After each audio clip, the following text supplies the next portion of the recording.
Why Leonor must smile when angry. The camera finds her before the applause does. A fixed smile, measured posture, a room filled with flags, uniforms, and expectation pressing inward. Smiling under pressure, Princess of Asturias Leonor de Borbón y Ortiz stands where history narrows. Not as a young woman, but as a vessel. Every muscle trained, every expression weighed. The smile is not warmth. It is policy. In Spain, the crown does not rule, but it endures. And endurance is not sustained by impulse. It is sustained by control. The kind learned early, the kind that turns irritation into stillness, anger into composure, private feeling into public silence. For heirs to the crown, emotion is not personal, it is political. That understanding is not taught with speeches. It is taught through repetition. Through ceremonies that appear ornamental but function as tests. Through moments designed to provoke the untrained. The long day, the awkward protocol, the unexpected slight, the waiting, always the waiting. Leonor has been watched since childhood, not for what she says, but for what she withholds. Spain remembers what happens when the crown appears reactive. The 20th century left scars where temperament collided with instability. The modern monarchy learned its lesson quietly. Survival lies in restraint. This is the living thread of continuity. A smile, then, is not a gesture. It is a signal, to Parliament, to the armed forces, to regions with long memories and sharper doubts. It says the institution is intact. It says nothing personal will interfere with permanence. And yet, here is the first misunderstanding most observers carry with them. They believe the smile is demanded because she is young, or because she is female, or because she is being protected. The truth is colder. The smile is demanded because one day she will represent the state in moments of fracture. And the state cannot afford to look wounded. What happens if the heir shows anger? Not outrage, anger. Not protest, reaction. The answer is not scandal. It is erosion. Continuity is not abstract here, it is embodied in visible presence. A raised eyebrow becomes a headline. A tightened jaw becomes speculation. Speculation becomes doubt. Doubt, in constitutional monarchies, spreads faster than loyalty. This is where many outside Spain misread the choreography. In the United States, political leaders are expected to display emotion as authenticity.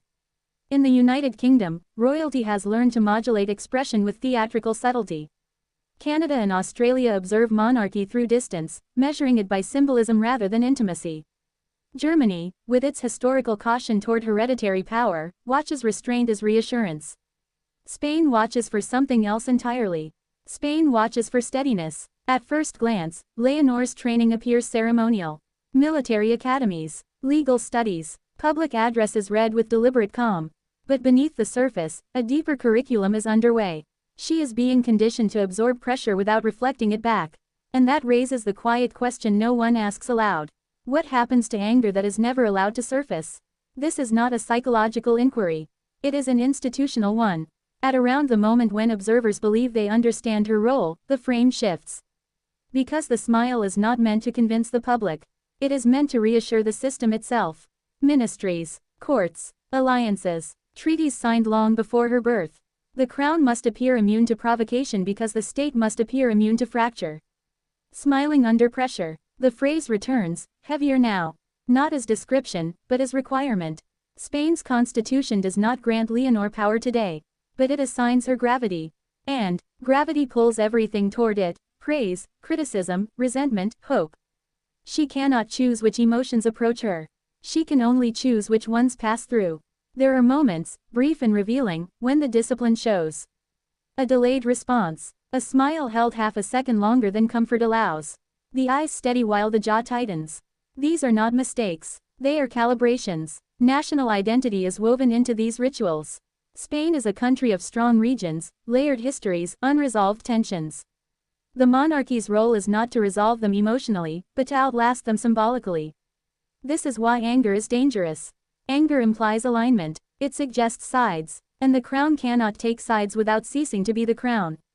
At 8 minutes in, the deeper mystery emerges. Not whether Leonor can smile under pressure, but whether pressure can be allowed to accumulate indefinitely. The institution assumes endurance. History warns against suppression mistaken for stability. Yet the system proceeds, because it must. The training intensifies. Appearances multiply. International exposure increases. Every foreign visit is a rehearsal for a future in which Spain's image will be read through her composure. Washington reads credibility. London reads continuity. Ottawa and Canberra read relevance. Berlin reads restraint. No one reads feeling. By the midpoint, a strain becomes visible, though never acknowledged. The institution asks for perfection while insisting it is not asking for sacrifice. But restraint is a sacrifice. It trades immediacy for longevity. Self-expression for symbolic clarity. This is where the point of no return quietly forms. Once the public internalizes an image of unbreakable composure, deviation becomes dangerous. The smile can never simply be a smile again. It becomes armor. And armor, once worn too long, reshapes the body beneath it. Spain has crossed this threshold before. It knows the cost of monarchs perceived as human at the wrong moment.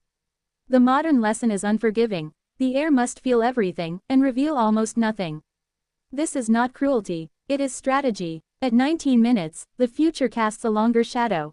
Political polarization across Europe, debates about relevance, questions about inherited roles in democratic societies. None of these threaten the crown directly. What threatens it is perception of instability.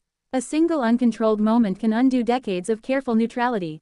So the smile remains, smiling under pressure. One final time, not as a hook, but as a condition of inheritance. Leonor stands at the edge of a role she did not choose but cannot refuse. Her composure will be read as Spain's composure. Her restraint is Spain's restraint. Her silence is Spain's continuity. The institution will survive only if it appears untouched by the forces shaping the century ahead. Whether a human being can carry that weight indefinitely is a question the system does not answer. It simply proceeds. And somewhere between discipline and destiny, the future waits, undecided, watching closely, ready to interpret the smallest change in her smile as something far larger than emotion.